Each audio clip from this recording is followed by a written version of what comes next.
When you look at the Colosseum today, you see a silent stone ruin, grey and broken.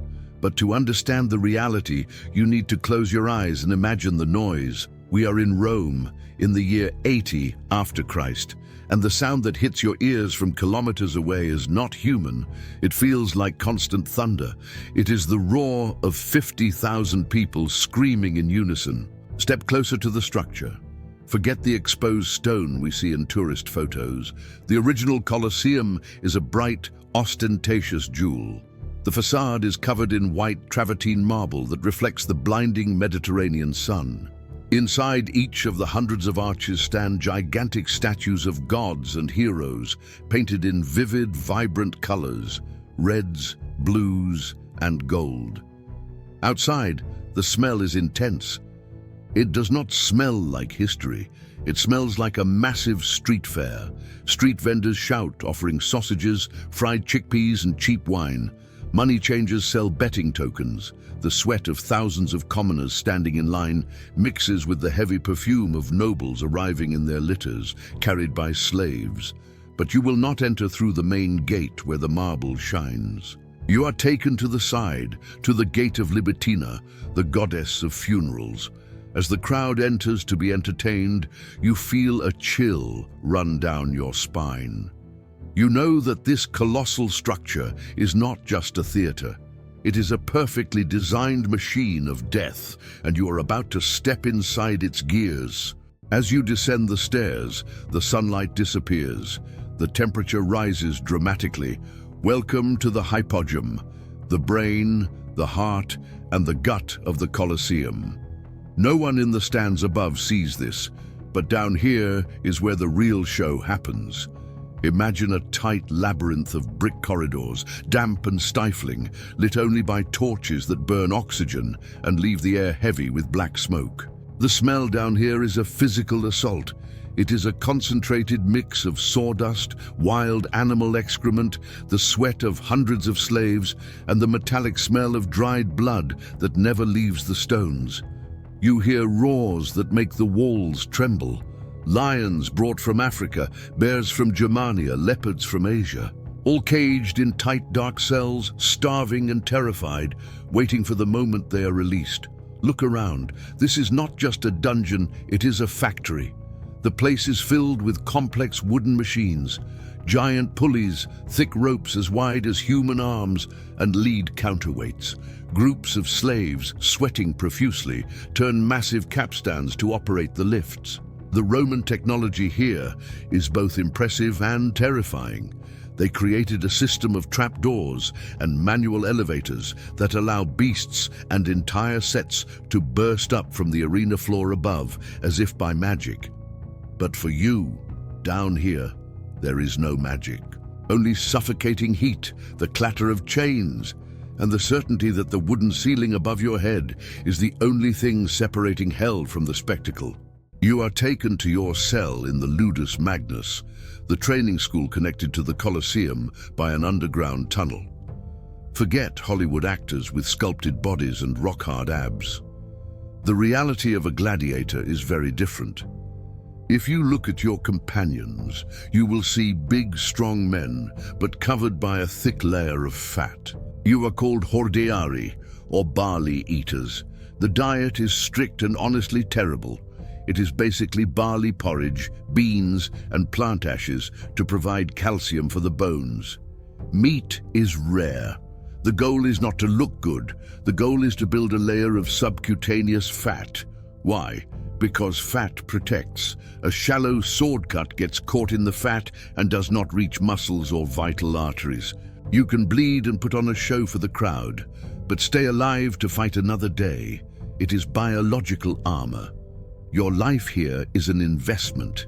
The owner of the Gladiator school, the Lanista, has spent a lot of money on you. You receive massages, hot baths, and the best medical care in Rome. Doctors who learn anatomy by stitching your wounds. But make no mistake, you are luxury livestock. The training is exhausting.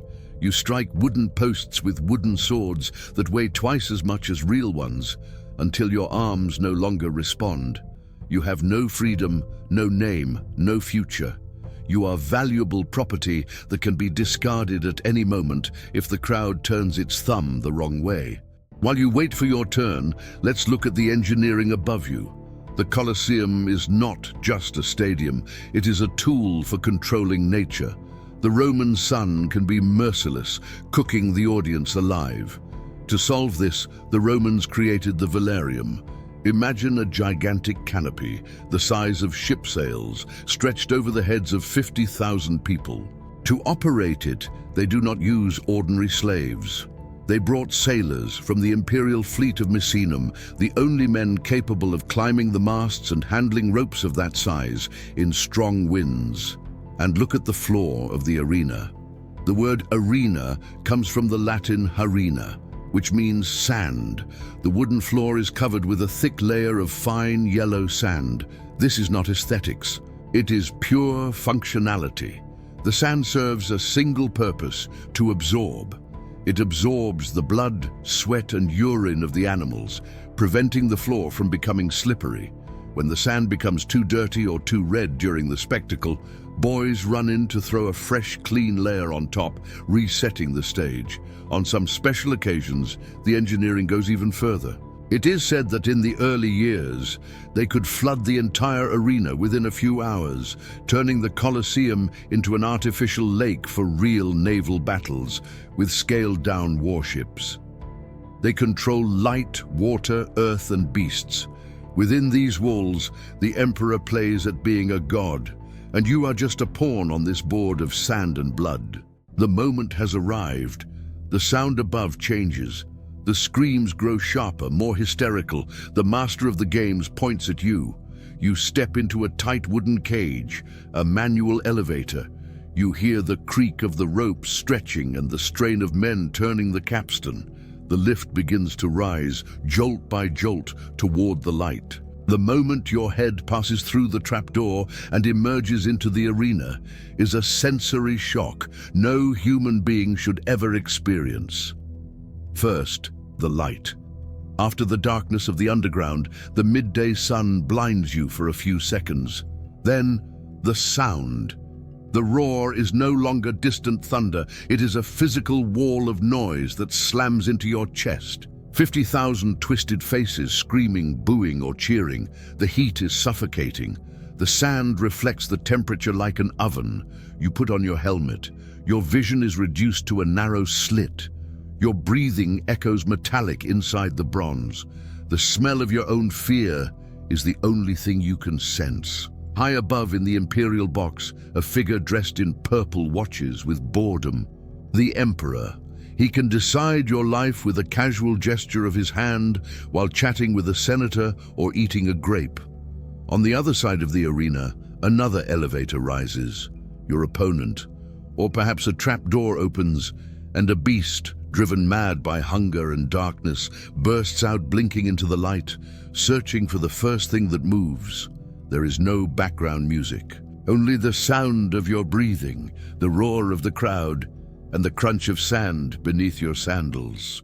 The sun sets over Rome. The spectacle is over.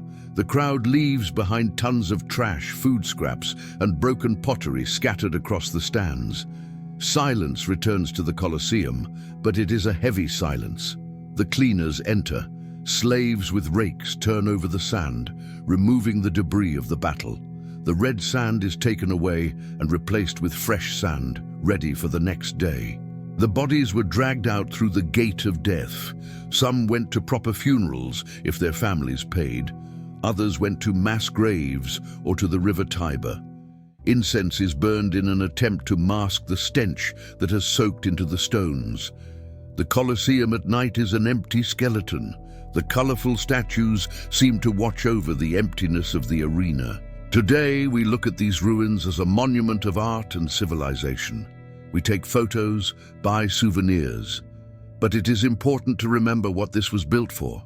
It was not for war nor for justice. It was for entertainment. An entire society, extremely advanced, capable of building aqueducts and roads that last for millennia, gathered here to watch human beings fight for their lives as if it were theater.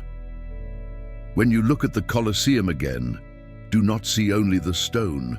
See the sand, hear the elevator creaking, feel the heat of the underground.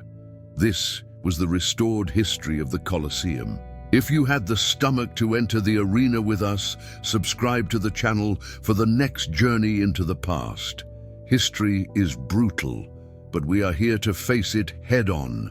Until next time.